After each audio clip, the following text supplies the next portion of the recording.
Diz assim a palavra de Deus: depois dessas coisas, sucedeu que Deus provou Abraão, dizendo-lhe: Abraão! E ele respondeu: estou aqui. E Deus prosseguiu: toma agora teu filho, o teu único filho, Isaque, a quem amas. Vai à terra de Moriá e oferece-o ali em holocausto sobre um dos montes que te mostrarei. Abraão levantou-se de manhã cedo, preparou o seu jumento, tomou 2 de seus servos e Isaque, seu filho. E, tendo cortado a lenha para o holocausto, partiu para o lugar que Deus lhe havia mostrado. Ao 3º dia, Abraão levantou os olhos e viu o lugar de longe. Então Abraão disse aos seus servos: ficai aqui com o jumento, eu e o moço iremos até lá, e depois de adorar, voltaremos.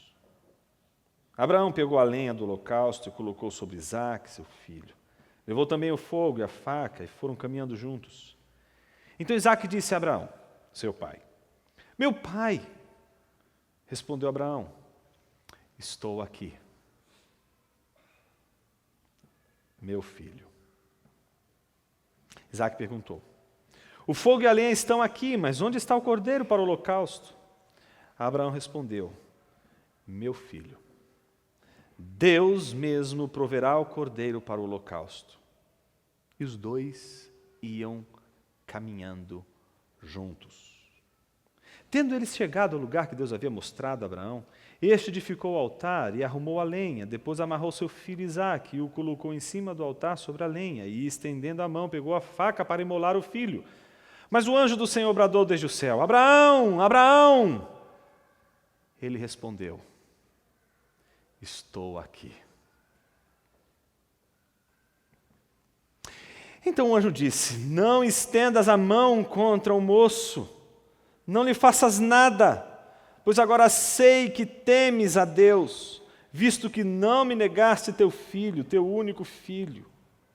Então Abraão levantou os olhos e viu atrás de si um carneiro preso no mato pelos chifres. Abraão foi, pegou o carneiro e ofereceu um holocausto no lugar de seu filho. Por isso Abraão chamou aquele lugar Jeová-Jiré. Pelo que se diz até hoje, até o dia de hoje, no monte do Senhor se proverá. Então o anjo do Senhor bradou a Abraão, pela 2ª vez desde o céu: por mim mesmo jurei, diz o Senhor, porque fizeste isso e não me negaste teu filho, teu único filho, que com certeza te abençoarei e multiplicarei grandemente a tua descendência como as estrelas do céu e como a areia na praia do mar, e a tua descendência dominará a cidade dos seus inimigos, e todas as nações da terra serão abençoadas por meio da tua descendência, pois obedeceste a minha voz. Então Abraão voltou para seus servos, e levantando-se, seguiram juntos para Beceba, onde Abraão passou a habitar. Oremos. Senhor Deus, estamos aqui. Nossa mente não divaga. Nossa mente nos aprisiona aqui, a este lugar. E fazemos com que estejamos presentes diante de Ti, ouvindo a Tua palavra. Estamos aqui, Senhor. Fale conosco através de Tua palavra. Nos ensina, nos exorta, nos encoraja, nos anima, nos corrija, nos dá esperança. Que a Tua palavra, a Tua lei, o Teu mandamento, que como diz a Tua palavra, são mais doce que o mel, possam adoçar a vida e o coração, principalmente daqueles que estão sob provação. E que a palavra de hoje possa cortar desde o pregador a todos aqueles que estão aqui. Estamos aqui, Senhor. Fale conosco. Assim oramos em nome de Jesus, Teu Filho. Amém. O Deus do Antigo Testamento é talvez a personagem mais desagradável da ficção. Ciumento, orgulhoso, controlador, mesquinho, injusto, intransigente, genocida, vingativo, sedento de sangue, perseguidor, misógino, homofóbico, racista, infanticida, filicida, pestilento, megalomaníaco, sádico, malévolo. Todos esses adjetivos nada econômicos contra Deus foram dados por Richard Dawkins no livro Deus, um delírio. Esse livro é um delírio. E a primeira razão desse delírio é a multiplicidade de deuses que Dawkins cria para se referir a Deus. E aí a pergunta é, por quê? Imagine você que desde as origens do cristianismo, há uma heresia que insiste em se fazer presente na igreja. É a chamada heresia marcionista, de Marcião, que dizia que o Deus do Antigo Testamento não pode ser o mesmo Deus do Novo Testamento. Por quais razões? Pelas razões de, ao lermos o Antigo Testamento, encontrarmos uma imagem de Deus aparentemente vingativa, aparentemente sedenta de sangue, aparentemente o Deus do Antigo Testamento é um Deus pintado, em geral, como intransigente, como narcisista. E então este Deus caprichoso, esse Deus cheio de manias, esse Deus cioso de si mesmo, não pode ser o Deus de Jesus Cristo. Um Deus de amor, de graça, de misericórdia, que recebe a todos. Ou seja, desde as origens do cristianismo, essa tentativa de separar, de cindir os dois testamentos, criando com isso dois deuses. Um é o Deus do Novo Testamento, outro é o Deus do Antigo Testamento. Um é o Deus da graça, o outro é o Deus do fundamentalismo radical. Um é o Deus da esperança, o outro é o Deus do desespero. Um é o Deus da vida, outro é o Deus da morte. Um é o Deus que vem perdoar os pecados, o outro é o Deus que vem punir pelos pecados cometidos. Então essa dubiedade que se cria acerca de Deus, ela é tão comum, que a gente se pergunta por que ela ainda subsiste.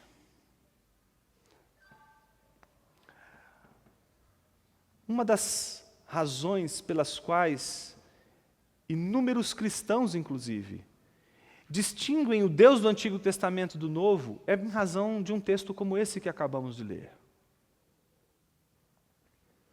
E a gente lendo esse texto se pergunta, e se Deus estiver fazendo comigo o que Ele fez com Abraão? E se o que Deus está trabalhando em mim, Ele estiver trabalhando da mesma forma que Ele trabalhou com Abraão? E se o Deus de Abraão for exatamente igualzinho nas suas ações e no seu jeito de lidar com todos os seres humanos? Então, quando lemos um texto como esse, nossa mente parece explodir. Porque a gente se pergunta, como assim? Deus não sabe? Como assim? Deus está caminhando há tantos anos com Abraão, está ensinando tanto a Abraão, e a gente passou bom período aos domingos estudando, e a gente sabe o quanto Abraão está ali andando com Deus, e ele tem sendo ensinado por Deus, e a gente se pergunta, isso não foi suficiente? E ainda mais sendo Deus quem Ele é, seria necessário alguém provar alguma coisa para Ele? Seria necessário alguém dizer alguma coisa para Ele que talvez Ele não saiba? Por que Deus precisa provar? Então a nossa mente começa a precipitar em vários argumentos, um atrás do outro. E a gente começa a lutar, porque no fundo, a gente está lutando para não acreditar que Deus é mau. De que o que Ele está fazendo não é bom.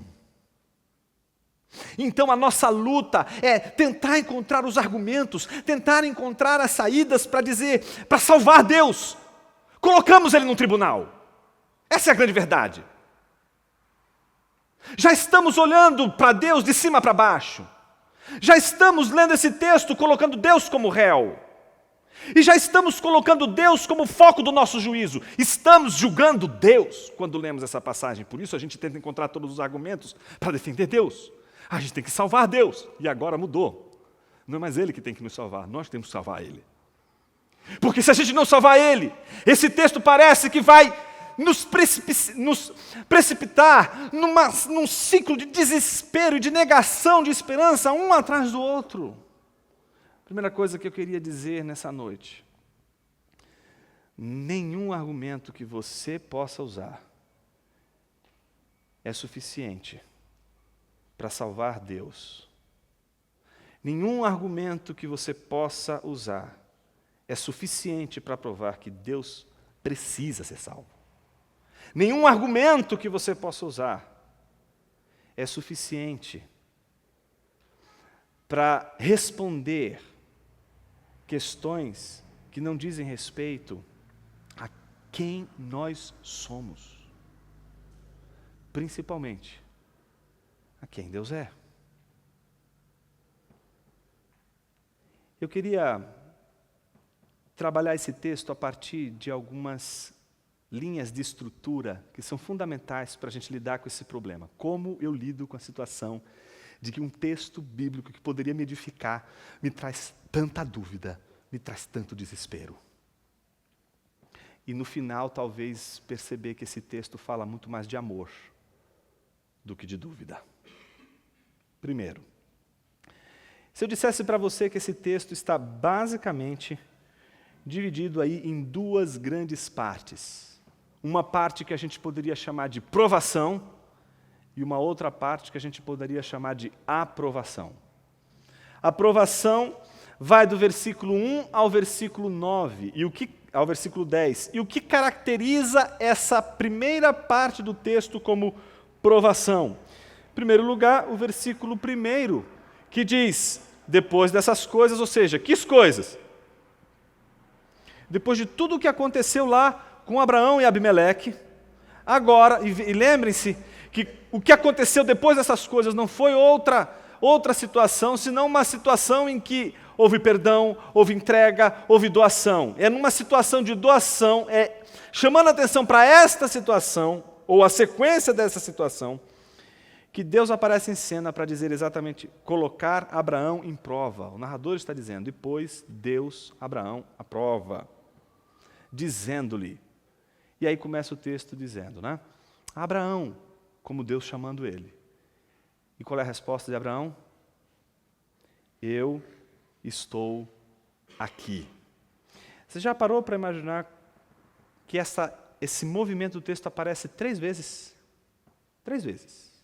2 vezes com Deus e 1 vez com Isaac. Veja, o versículo 1 diz, Abraão, e ele respondeu, eu estou aqui. Você corre os olhos para o versículo 7, então disse Isaac a Abraão, seu pai, meu pai. Respondeu Abraão, estou aqui, meu filho. Você corre os olhos para o versículo de número 11. Mas o anjo do Senhor bradou desde o céu, Abraão, Abraão. Ele respondeu, estou aqui. O que o autor dessa passagem está querendo enfatizar na narrativa do sacrifício ou da provação de Abraão?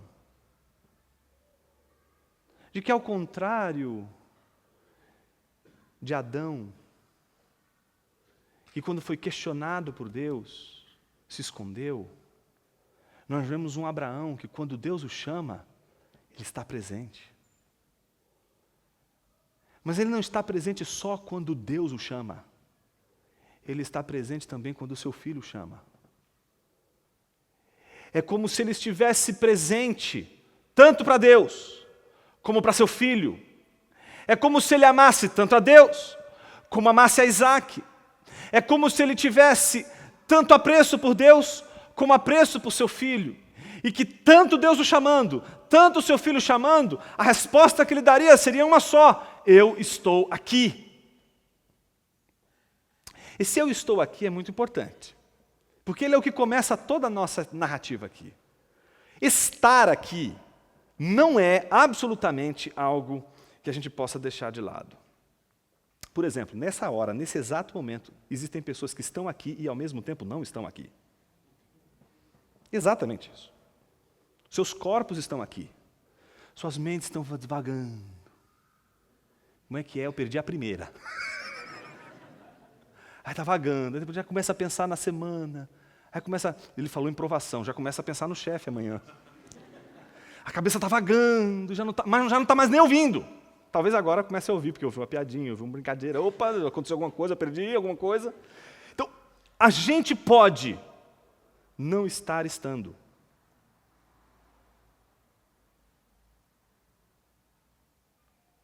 Você pode estar num casamento e não estar no casamento. Você pode ser pai e não ser pai ao mesmo tempo. Você pode ser esposa e não ser esposa ao mesmo tempo. Você pode ser esposa e não esposa ao mesmo tempo. É possível. Porque o que caracteriza a nossa presença não é um corpo. O que caracteriza a nossa presença não é simplesmente nosso corpo estar. É a gente responder: estou aqui, com consciência. Não é fácil, na hora da provação, estar presente. A hora da provação é a hora que mais a gente quer se ausentar. Exemplo: Jesus está com seus discípulos, Jesus olha para eles, lá no jardim, e diz assim: vamos orar para que a gente não caia em tentação. Então o que Jesus está dizendo para eles? Orem, para que vocês não caiam em tentação. Qual é a tentação? A presença ausente. Estar no jardim, mas não está no jardim. E como eles estão no jardim não estando no jardim? Dormindo. Eles estão no jardim. Mas eles também não estão, porque estão dormindo. A melhor maneira de a gente se ausentar é dormir. Não é? Imagina, a casa pegando fogo, tudo destruindo, e você lá no convés do navio, dormindo. Dormir é uma maneira de se ausentar. Coisas acontecem e você não tem a menor consciência. A gente está presente fisicamente, mas ao mesmo tempo não estamos presentes. O que presentifica nossa consciência? Jesus não está dizendo aos discípulos que eles devem ficar atentos. Jesus está dizendo: orem. A oração ali seria um meio de eles manterem-se presentes no jardim. É interessante como Abraão está presente em todos os momentos da sua provação. Seja Deus perguntando, seja seu filho perguntando, seja o anjo que em nome de Deus fala, perguntando, ele está presente. Não é alguém que está fugindo, não é alguém que está correndo, não é alguém que agora está diante de uma situação tão difícil que ele diz: olha, você quer saber de uma coisa? Eu não aguento mais. São tantos anos, seguindo, obedecendo. Tudo bem, eu falhei uma, eu falei duas, mas eu me corrigi, eu tentei de novo, eu fiz de novo. Não é possível. Não é esse o Abraão que a gente encontra. Alguém não acharia, absolutamente ninguém aqui acharia, algo assim extraordinário. Abraão chega a dizer: Deus, agora, depois de tudo isso, depois de tudo o que aconteceu, agora, o Senhor vem pedir o meu filho. Não é essa a reação de Abraão. Abraão não só não reage assim, como Abraão, ele está tão ciente daquela provação, ele está tão consciente do que ele está vivenciando ali, ele está tão confiante em Deus depois de tudo que ele vivenciou, e a gente sabe, depois de tudo que ele vivenciou, o quanto ele precisou aprender a confiar em Deus, que agora, naquele contexto, ele está consciente, presente, seguro e sabe o que vai fazer. A minha pergunta é: você acha que Abraão conseguiria fazer isso lá no capítulo 12? Você acha que Abraão conseguiria ter essa confiança conseguiria ter essa dedicação a Deus no começo da sua jornada? Não, meus irmãos, não. Essa experiência de Abraão não é a experiência daquele que começa, é a experiência daquele que termina, é a experiência daquele que conclui uma boa obra, é a experiência daquele que resistiu às tentações, é a experiência daquele que falhou, corrigiu, retomou a caminhada, é a experiência daquele que nas lutas, nas provações, em todas as dificuldades que vivenciou, foi forjando um caráter. Deus está forjando o caráter do seu povo. As provações que Deus lhe permite passar não são para resolver um problema temporal e momentâneo, é para a grande obra, a grande história da sua vida. Não nos tornamos maduros da noite para o dia. Por isso é tão interessante quando alguns irmãos dizem assim: eu acho que eu estou precisando voltar para o primeiro amor. Primeiro irmão, lê lá o texto direito para não falar essa abobrinha. Segundo lugar, voltar ao primeiro amor não é voltar no passado. Ali no texto, a palavra não está dizendo voltar ao primeiro amor naquela condição que você estava no início da fé cristã. Vai ser um abobalhado. Você olhar para o lado, ver um monte de gente levantando a mão, você vai levanta a mão. É para fazer o quê? É para ajoelha. É para levantar a mãozinha, ficar com a mãozinha assim, eu fico com a mãozinha assim. Você simplesmente não sabe o que você está... Não sabe, se alguém fala bonito, você já está ouvindo. Já está chorando. No começo da vida cristã é isso. Jesus não está dizendo para você voltar para esse momento de ingenuidade, de insegurança. Ali a palavra primeiro amor não precisa ser necessariamente a palavra traduzida por primeiro, mas ali é o que vem antes. Então imagine que Jesus está dizendo: tenho porém contra ti que abandonaste o amor que vem antes. Você é obediente, você trabalha direitinho, você resiste, você tem uma boa ortodoxia, você resiste aos nicolaítas. Né? Os nicolaítas eram aqueles que se diziam apóstolos, mas não eram, coisas que a gente não sabe hoje, é só naquela época que tinha essas coisas. Né? Então aquela igreja enxotava aqueles caras para fora, dizia: não existe apóstolo nenhum, eles estavam sob perseguição e resistiam à perseguição, resistiam à provação, e resistiam com intensidade. Então eu fico pensando assim, que pastor rejeitaria uma igreja ortodoxa, conservadora, bíblica, fiel à palavra, que não importa tempo ruim, não importa qual seja a situação, essa igreja vai superar as suas dificuldades, os seus sofrimentos, uma igreja resiliente. Em terceiro lugar, uma igreja trabalhadora, uma colmeia produtiva. Éfeso era assim, uma igreja trabalhadora, todo mundo trabalhando. Que pastor não quer uma igreja como essa? Jesus. Ele diz: tenho porém contra ti. Contra ti o quê? Que abandonaste o amor, que vem antes de todas essas coisas. Não adianta você ser operoso se não vier amor antes. Não adianta você ser fiel à ortodoxia se você não amar Deus antes. Não adianta você ser operoso, ativista na igreja, fazer milhões de eventos, e se envolver com pequenos grupos o tempo todo e fazer a obra de Deus a semana inteira, se você não ama antes. Tudo isso é legalismo, tudo isso é obra das suas mãos, é tentativa de se salvar. É suficiente para Deus ter você, para você ter, não é Satanás como inimigo, é ter Deus contra você. Então, o amor que vem antes é aquilo que amadurece. É aquilo que ao longo da caminhada a gente vai perdendo. Não é para voltar no tempo. Naquele tempo do início da minha conversão eu evangelizava tanto. Eu cria vergonha. Vai evangelizar agora. Mas tem que voltar. Não tem que voltar no tempo, não tem tudo do tempo. Tem uma coisa chamada consciência. É preciso acordar. Você está dormindo no jardim. É interessante como Abraão ele está consciente. E ele está consciente no momento da vida em que ele aprendeu a andar com Deus, sabe andar com Deus e sabe confiar em Deus. Então, a primeira coisa importante, não queira fazer o que Abraão está fazendo sem antes passar por tudo que Abraão passou. Não queira tomar Abraão como exemplo, lendo só Gênesis 22, senão você vai ficar igual a Dawkins, tentando achar um Deus bom. Esse Deus bom só vai aparecer se você não lê apenas Gênesis 22. Você tem que ler a Bíblia toda. É só assim que você vai encontrar esse Deus bom. Esse Deus bom não é um único Deus de uma única passagem. Esse Deus é o único Deus de todas as passagens da Bíblia. Ele é o mesmo Deus em Gênesis, Ele é o mesmo Deus em Apocalipse, Ele é o mesmo Deus de Mateus, Marcos, Lucas e João, e Ele é o mesmo Deus dos profetas, Ele é o mesmo Deus dos Salmos, Ele é o mesmo Deus das epístolas paulinas, é o mesmo Deus da epístola de João, Ele é o mesmo Deus do primeiro versículo da Bíblia ao último versículo da Bíblia. Não existem vários deuses, não existem dois deuses, é um só e o único Deus.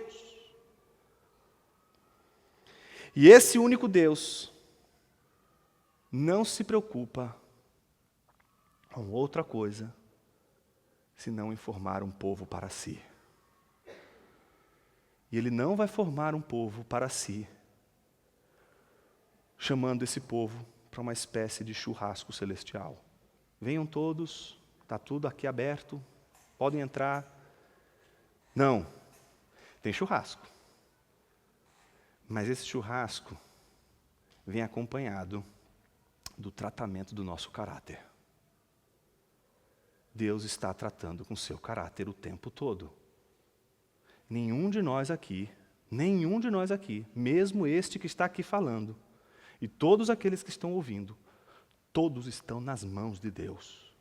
E Deus trata com todos, com todos. Não existe absolutamente nenhuma possibilidade de você desenvolver a sua vida cristã e amadurecer sem o tratamento de Deus. Por isso que alguns, quando estão passando por provações, logo se desesperam. É preciso aprender com Abraão, de que a experiência de no último e derradeiro momento ser fiel, ela não vem de um golpe de mestre. Ela vem de uma longa caminhada com Deus. Então as pessoas elas querem, na hora do desespero e do sofrimento, uma solução rápida. Essa solução rápida para o desespero e para a esperança, ela pode aparecer de diversas formas, com uma palavra de alguém que pode te encorajar, alguém que pode orar por você, e pode até suprir as suas necessidades nesse momento. Mas não é suficiente. O que vai te ajudar a preservar o teu coração no dia mau não é o que você vai fazer no dia mau, é o que você já está fazendo hoje.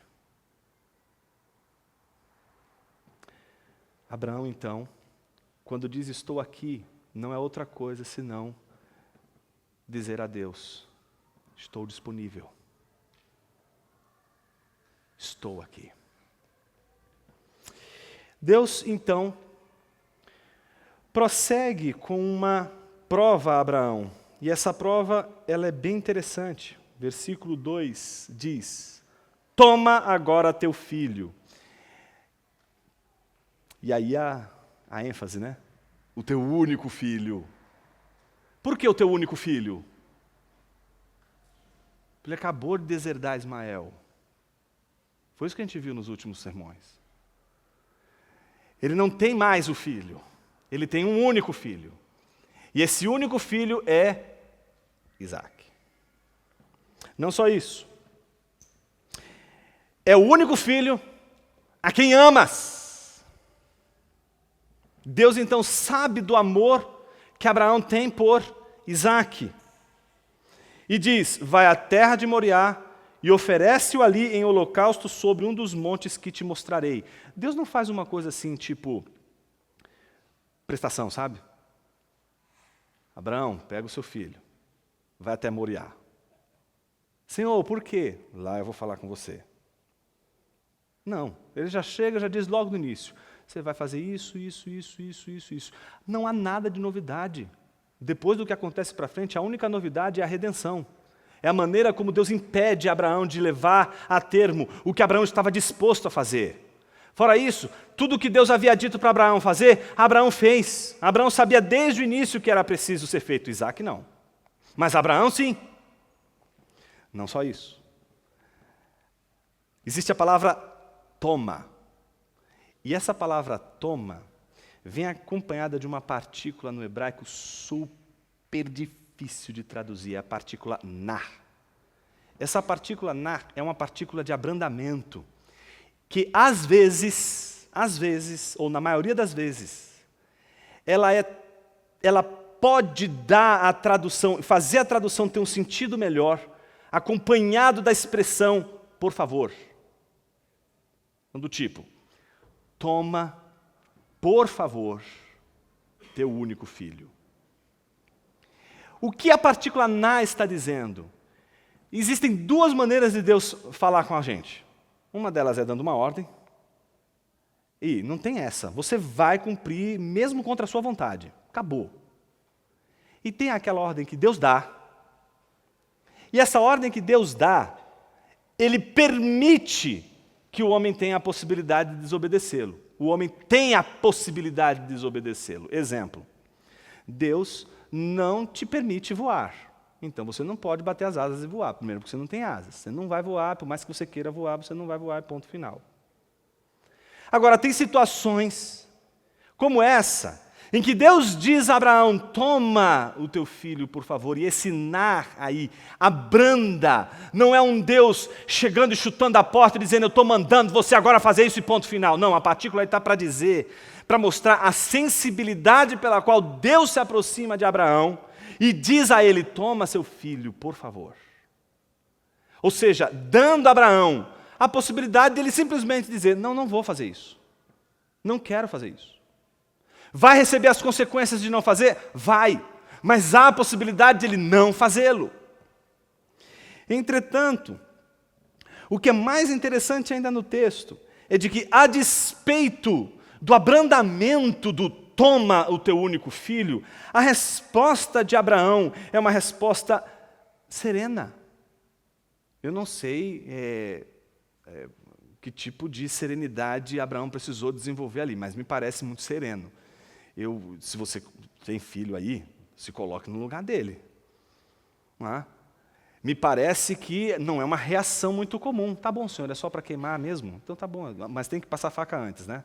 Tá bom, normal, vamos fazer. Não parece ser uma coisa normal. Não parece ser algo normal. O texto, no entanto, diz que Abraão levantou-se de manhã cedo, preparou o seu jumento, tomou 2 dos seus servos, Isaque seu filho, e tendo cortado a lenha para o holocausto, partiu para o lugar que Deus lhe havia mostrado. Quem é o agente que prepara o corte da lenha? Quem é o agente que está distribuindo todas as tarefas? Abraão. Abraão está conduzindo tudo. Abraão está obedecendo a Deus. Deus falou para ele, e ele está cumprindo. Ele não disse, Senhor, mas é o único filho. Ele teria 2 bons argumentos. Não precisaria nem de uma comissão de teologia para ajudar ele nessa hora. 2 bons argumentos. Ele poderia dizer, olha, Senhor, lá em Levíticos, capítulo 18, versículo 21, e Deuteronômio, capítulo 12, versículo 31, diz que o Senhor abomina o sacrifício de infantes e que considera esse sacrifício de infantes como paganismo. Ou então, se você quiser, você pode correr os olhos para Gênesis 26:5, que está pertinho aí, e lá diz assim, porque Abraão obedeceu a minha voz e guardou o meu mandamento, os meus preceitos, os meus estatutos e as minhas leis. Ou seja, muito antes da lei mosaica, muito antes da lei ser estabelecida de forma positiva, como foi por Moisés, essas leis de Deus, esses preceitos de Deus, muito antes de Moisés já estavam sendo cumpridos, já estavam sendo obedecidos, já eram conhecidos. Abraão já sabia que não era comum Deus aceitar sacrifício de humanos, exatamente porque era isso a representatividade dos pagãos. Ele poderia simplesmente chegar, Senhor, eu tenho uma dúvida teológica. O Senhor não aceita sacrifício de humanos, e o Senhor, no entanto, está pedindo o sacrifício de um humano, ele é um ser humano. Não bastasse isso, aí vem um segundo teólogo e diz assim, não, mas tem uma segunda. E esse teólogo é um teólogo da aliança, um aliancista. Mas olha, é o seguinte, o Senhor fez uma aliança, e alianças não se quebram. O Senhor está propondo a quebra da aliança, é isso? Porque é isso que está dizendo. O Senhor disse que era por meio de Isaque, e por meio dele que Abraão seria pai de uma numerosa família, de uma descendência que seria incontável, como as areias do mar e como as estrelas dos céus. No entanto, se ele passar agora a navalha nesse menino, nesse exato momento, a sua aliança foi quebrada, e por incrível que pareça, por uma ordem sua. Então ele teria dois bons argumentos teológicos para colocar Deus, digamos assim, em xeque, dizer assim, no mínimo o Senhor está se contradizendo. Porque ora o Senhor diz isso, ora o Senhor diz aquilo, ora o Senhor diz que é por meio de Isaac, ora o Senhor pede para sacrificar Isaac. Ele teria bons argumentos. Mas Abraão, em nenhum momento, faz uma arguição a Deus. Porque essa arguição, esse tipo de arguição, só acontece no início da vida cristã. Esse tipo de arguição só acontece com gente que não anda com Deus. Esse tipo de arguição só acontece com pessoas que não provam da fidelidade e da vivência de Deus. Abraão tem tudo o que ele precisa para confiar em Deus. Por isso é tão difícil tomar Abraão como modelo. Porque talvez todos nós aqui estejamos precisando muito mais do que o que achamos que precisamos. Talvez a gente ache que precise de paz, mas talvez seja de provações que a gente precise. É interessante como Abraão se despede dos seus servos no versículo 5, e agora a caminhada é só com ele e Isaac. O que há de interessante aqui nessa parte do texto? Claramente o narrador está preocupado em mostrar a unidade do movimento de Abraão e Isaac. Tanto um como o outro estão como que numa dança simétrica. Eles dois não estão partilhando de um pensamento dúbio. Não é um Abraão que pensa de um jeito e Isaac que pensa de outro jeito. Não são duas pessoas que estão lutando contra pensamentos distintos. Não, o pensamento dos dois estão casados. E isso parece ser muito claro nas duas expressões que aparecem nos versículos 6 e no versículo de número 8. Veja, Abraão pegou a lenha do holocausto e colocou-a sobre Isaac, seu filho. Levou também o fogo e a faca. E foram caminhando juntos. Versículo 8, Abraão respondeu, meu filho, Deus mesmo proverá o cordeiro para o holocausto. E os dois iam caminhando juntos. Em nenhum momento esses dois estão desviando-se um do outro. Não há uma luta entre ambos. Não há luta entre eles. Eles não estão lutando. Eles não estão batalhando. Eles não estão querendo convencer o outro do que é melhor. Eles dois estão harmonicamente entrando na aprovação de Deus. A diferença é que ali tem um velho que já andou muito com Deus. E um jovenzinho que está vendo o seu pai servir a um Deus que ele não conhece. O Deus do pai Abraão. São as primeiras experiências de Isaac com Deus do pai Abraão. E é interessante ainda mais, quando Abraão pega a lenha, e o que ele faz com a lenha? Ele coloca a lenha nas costas, nos ombros de quem? De Isaac. Você acha mesmo, se ele tivesse a idade do meu filho, por exemplo, Henrique, com 8 anos de idade, ele aguentaria aquelas lenhas todas? Não aguentaria. Não aguentaria. As lenhas nas costas de Isaac mostram que ele já era um jovem avançado em idade e que tinha condições claras para carregar aquela lenha, e mais do que isso, para na hora que aquele velho levantasse a mão para pegar o cutelo, meter a mão nele, dizer, quem disse que você vai fazer isso? Ou para simplesmente empurrá-lo, sair correndo, fugir. O texto todo, então, está mostrando não um pai super consciente, mas ao mesmo tempo irresponsável, porque simplesmente ouviu a voz de um desconhecido, de uma ilusão, segundo Dawkins, então ele se deixou levar por uma ilusão, e agora do outro lado está um menino muito ingênuo, que não sabe nem o que é uma faca, e que está vendo todas as coisas acontecendo e achando tudo muito lindo e tudo maravilhoso, e dizendo, papai, pode passar, não tem nenhum problema. Não. O texto não mostra dois, nem pai nem filho, se degladiando, mas tampouco mostra no texto uma falta de consciência de ambos. Ambos estão o tempo todo conscientes do que está acontecendo. E quem não está consciente é Isaac. Começa a tomar consciência no caminho. É a experiência de um que já sabe o que Deus quer. E do outro lado o filho, que ainda não sabe muito bem. Que ainda precisa entender algumas coisas. E que caminha junto com o pai, que tem perguntas. E que tem questões. Então, Abraão pega a lenha do holocausto e coloca sobre Isaac. Do outro lado, Isaac vê seu pai carregando exatamente aquilo que é mortal, o fogo e a faca. Versículo 7. Então Isaac disse a Abraão, seu pai, meu pai, respondeu Abraão, eu estou aqui, meu filho. Isaac perguntou, o fogo e a lenha estão aqui, mas onde está o cordeiro para o holocausto? Abraão respondeu, meu filho, Deus mesmo proverá o cordeiro para o holocausto. E os dois iam caminhando juntos. Tendo eles chegado ao lugar que Deus havia mostrado a Abraão, ele edificou o altar e arrumou a lenha. Depois amarrou seu filho Isaac. Imagina a cena, amarrando Isaac. Então Isaac precisa permitir isso acontecer. Isaac sabe do que está acontecendo. Isaac sabe como funciona o sistema. Por isso que ele está perguntando, cadê o cordeiro? E agora está vendo ele ser amarrado. Sabe de tudo isso. Ele pode reagir. Ele pode fazer alguma coisa, mas ele não reage. Ele entrou na dança. Ele entrou na dança da doação. Ele entrou na dança da entrega. Ele entrou na dança que a Trindade começou desde antes da fundação do mundo e foi interrompida em Adão, que quis tomar em vez de dar. Os dois estão ali na dança da entrega, na dança da doação, e ambos estão ali entregues para Deus, ambos estão entregues a Deus, um experiente sim, e o outro ainda no começo. E quando Abraão levanta a mão, pegou a faca para imolar o filho, aí sim o anjo do Senhor bradou do céu e disse, Abraão, Abraão, e aí a segunda parte do texto, e ele diz novamente, estou aqui.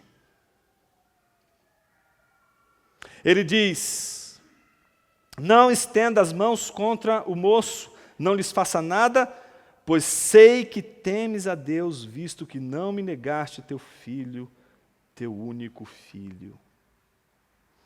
Versículo 13. Então Abraão levantou os olhos e viu atrás de si um carneiro preso no mato pelos chifres. Abraão foi, pegou o carneiro e o ofereceu em holocausto no lugar de seu filho. É interessante como aquele carneiro já estava ali, né? O tempo todo ele estava ali, de alguma forma ele estava ali. Porque no mesmo momento em que Abraão vai sacrificar e o anjo pede para parar, não, você não vai sacrificá-lo. Na mesma hora, Deus não disse para ele, eu preparei aqui um cordeiro para você. Não, aquilo que ele havia dito ao seu filho, Deus preparará o cordeiro, estava agora diante dele. Então Abraão nada mais faz do que tirar aquele carneiro do meio daquele mato, que ele estava preso pelos chifres, amarrar ele como ele amarrou seu filho, levantar o cutelo, e dessa vez, ninguém mandou-o parar. Ele simplesmente cumpriu o que tinha que ser feito. E então, a Bíblia diz, versículo 15, o anjo do Senhor bradou a Abraão pela segunda vez do céu. Por mim mesmo jurei, diz o Senhor, porque fizeste isso e não me negaste teu filho, teu único filho, que com certeza te abençoarei e te multiplicarei grandemente a tua descendência, como as estrelas do céu e como a areia na praia do mar, e a tua descendência dominará a cidade dos seus inimigos, e todas as nações da terra serão abençoadas por meio da tua descendência, pois obedeceste à minha voz. Então Abraão voltou para os seus servos. Veja como que se dá o desfecho. O desfecho aparece Deus, novamente, chamando Abraão, e Abraão novamente dizendo, estou aqui, Senhor. Não faça mal, não atente contra o menino, porque agora eu sei que temes ao Senhor, e ponto. Na mesma hora, Abraão vê o carneiro, sacrifica e oferece a Deus o sacrifício que foi oferecido a ele. E então Deus, diante daquele sacrifício que tinha sido feito ali no Monte Moriá, Deus naquela mesma hora repete a promessa da aliança que ele fez a Abraão, dizendo que ele seria pai de uma numerosa descendência, que seriam incontáveis os seus filhos como são as areias e as estrelas do mar. Meus irmãos, se você ler só Gênesis 22 e sair daqui com Gênesis 22, você vai ficar com a impressão seguinte. Primeiro, você não vai se assustar com Deus, você vai se assustar com Abraão. Como é que pode alguém dar cabo de um filho só por causa de uma voz? Não, não é por causa de uma voz, tem que ser muito mais do que isso. Ele não fez o que fez porque ele estava diante de uma ilusão. Não, a primeira coisa é do que Abraão foi capaz de fazer. Ou então você pode sair daqui pensando o seguinte: puxa, Abraão me pareceu inconsequente, mas ao mesmo tempo foi fiel a Deus até o fim. Puxa, tenho que ser fiel a Deus até o fim. Legal. Você vai sair daqui com uma boa mensagem, uma mensagem boa, de edificação, vai fazer sentido, alguma coisa vai fazer sentido para você. Mas outra coisa é ler esse texto, pensando que ele é apenas uma das cordas de um violino, ou um dos violinos de uma sinfonia. Uma coisa é você sair daqui olhando para Gênesis 22, dizendo assim: o que Gênesis 22 tem para mim? Outra coisa é o que Gênesis 22 fala sobre ele. Você pode sair daqui espantado com Abraão, mas eu quero desafiar você a sair daqui espantado com o Deus de Abraão. E quem é o Deus de Abraão? O Deus de Abraão não é só o Deus de Gênesis 22. Por exemplo, se você conhece a palavra de Deus e já ouviu o Evangelho alguma vez na sua vida, você sabe muito bem o quanto esse texto fala sobre Jesus. Por exemplo, alguns acham que Jesus seria aqui uma espécie de Isaac. E faz sentido. Por quê? Abraão, o que ele faz? Pega a lenha e coloca sobre os ombros de Isaac. Jesus nada mais fez do que carregar o patíbulo, carregar a cruz, colocar a cruz nos seus ombros e levar. Ele então foi preso ao lenho, tanto quanto Isaac foi preso à lenha. Então a gente poderia olhar e dizer: claro, Jesus também sofreu, Jesus também foi conduzido ao matadouro. Alguém poderia também pensar o seguinte: o que aconteceu ali na cruz não foi um episódio fortuito, não foi algo do tipo: isso se explica pelas questões políticas da época, Jesus estava no lugar errado, na hora errada, e então ele foi confundido, e aí ponto, deu tudo o que deu, o povo se revoltou contra ele, e foi na verdade uma tragédia. Não era para ele ter morrido, mas que bom que ele morreu, porque pelo menos ele se tornou mártir de um monte de cristãos que até hoje veneram o seu grande feito. Não, Jesus não morreu por uma causa, Jesus não morreu por uma ideia. Jesus não era alguém que acreditava em algo e disse: se preciso for, vou morrer por essa ideia. Não, não confunda a igreja com Jesus. É a igreja que morre por uma ideia e por uma pessoa. Jesus, ele morreu por outras razões. A igreja morre ou permanece viva, principalmente no contexto da perseguição, se e somente se ela reafirmar aquilo que ela crê sobre Jesus. Ela morre por causa daquilo que ela crê. Mas Jesus não morreu por causa daquilo que ele cria. A cruz não é a punição de um império. A cruz é um altar. E o madeiro de Jesus é o madeiro onde um cordeiro foi ali aprisionado. E não é qualquer um que pode imolar o cordeiro do universo. O cutelo não está na mão do império. O cutelo não está na mão do povo que gritou por várias vezes: Barrabás, crucifica Jesus. Não, o cutelo não está na mão sequer do sinédrio. não está nas mãos de Caifás, não está nas mãos dos centuriões, não está nas mãos da guarda pretoriana, não está nas mãos de César, não está nas mãos de Pôncio Pilatos, não está nas mãos do Império Romano. O cutelo está nas mãos do único sacerdote, o único que pode representar o ofício sacrificial. Só sacerdotes podem sacrificar, só sacerdotes podem imolar um cordeiro. O Império Romano não é sacerdote, o povo não é sacerdote. Nenhuma daquelas pessoas que estavam gritando crucificam podem se imolar Jesus Cristo.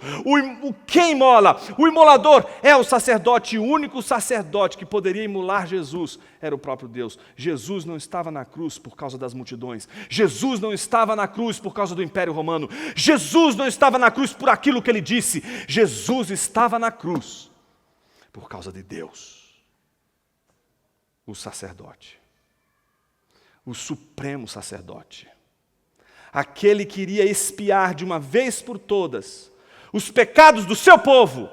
E aí, se você prestou bem atenção em tudo que foi dito até agora, não é Isaac que você vai comparar Jesus, mas é com aquele carneiro. Isaac não foi imolado, Isaac não foi sacrificado, Isaac não morreu por ninguém, mas aquele carneiro morreu no lugar do eleito, e o único eleito que estava ali era Isaac. Isaac representava a nação eleita. Ali está o drama da eleição. Aqui está o clímax de todo o drama da eleição nessa série. Ali está o clímax de toda a eleição. Aquele que foi escolhido, aquele que foi eleito, é aquele que está no altar, que vai ser agora imolado. Quem é que tem que estar no lugar de Isaac? Não é Jesus, é você. Somos nós que devemos nos encontrar ali naquele lugar. E devemos saber que Deus promoveu preso ali nos galhos o carneiro que vai morrer em nosso lugar. Você é o Isaac, Jesus é o carneiro. Ele morreu pelos seus eleitos, ele morreu pelo seu povo, ele verteu o seu sangue por você, ele lavou os seus pecados com o sangue do inocente.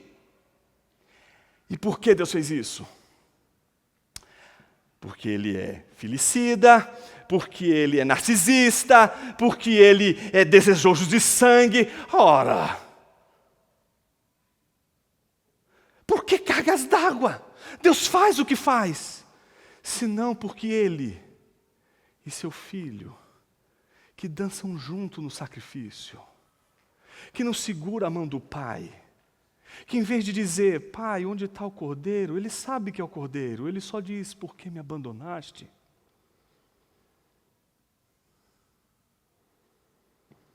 Ambos estão ali. O Pai está presente. E Jesus está presente.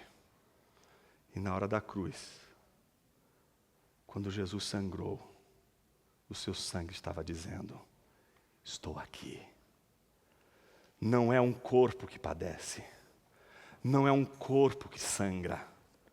É o Filho de Deus presente no madeiro, no seu lugar. O Evangelho de Cristo Jesus, ele é o ensino mais importante da igreja. E esse ensino, quando ele não é anunciado, ele faz a igreja se interessar por aquilo que é o mais óbvio, sua felicidade.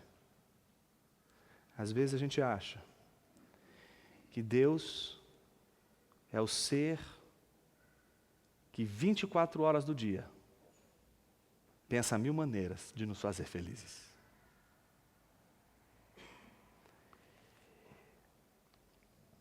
Jonathan Edwards, quando escreveu Afeições Religiosas, ele estava preocupado com o avivamento na igreja. Por quê? Muita gente cantando, muita gente se emocionando, muita gente tendo experiências emocionais as mais vívidas, e ele disse assim, gente, como é que dá para saber o que é a igreja verdadeira da igreja falsa no meio dessa bagunça toda? Talvez essa seja nosso maior problema hoje. A gente liga a televisão, a gente fica, Senhor, é de Deus, não é de Deus? O que é certo, o que é errado? Uma bagunça, um negócio que a gente fala assim, Senhor, como que é? A religião não é só cerebral, ela mexe com as afeições. Você sabe o que é ser mexido pela graça de Deus, pelo poder de Deus. Então você sabe o que significa as afeições. Então você se pergunta, mas espera aí, qual é o padrão? Como eu posso me entregar, não me entregar? Como que funciona tudo isso? O que é a verdade? Esse era o problema de Jonathan Edwards. Então ele descobriu uma coisa muito interessante. Ele se fez a pergunta, qual é a verdadeira religião? Ele descobriu, com base principalmente numa leitura de 1 Pedro, que as pessoas que seguem o verdadeiro Cristo, elas podem passar por provações, mas o amor e a alegria superabundam. Como explicar uma pessoa em meio a provações permanecer sóbria, confiante, cheia de amor e alegria? Eis a verdadeira religião. Aquela que não começa com conhecimento, mas que começa com amor. E o amor a Deus sobre todas as coisas. Já parou para perguntar isso? Por que pessoas, no início da era cristã, eram capazes de dar sua vida por amor a Deus? E elas não se sentiam desesperadas por isso. Quando a gente vê aquele impacto de toda a perseguição e ao mesmo tempo elas amando a Deus e se alegrando no Senhor mesmo nas provações, a gente se pergunta, mas como assim? Como isso é possível? Porque o que parece é que quando chegam as provações, facilmente abandonamos a Deus, porque não faz sentido esse Deus que coloca os seus filhos em provação. Mas eu quero te desafiar a observar que Deus colocou o seu único filho na provação. E o seu filho aceitou a provação por amor ao seu pai. E se entregou para morrer por nossos pecados, para nos representar no lugar onde nós deveríamos estar. E se isso já não consegue mais fazer você dobrar os joelhos, nada mais nessa vida vai conseguir. Nada mais vai conseguir.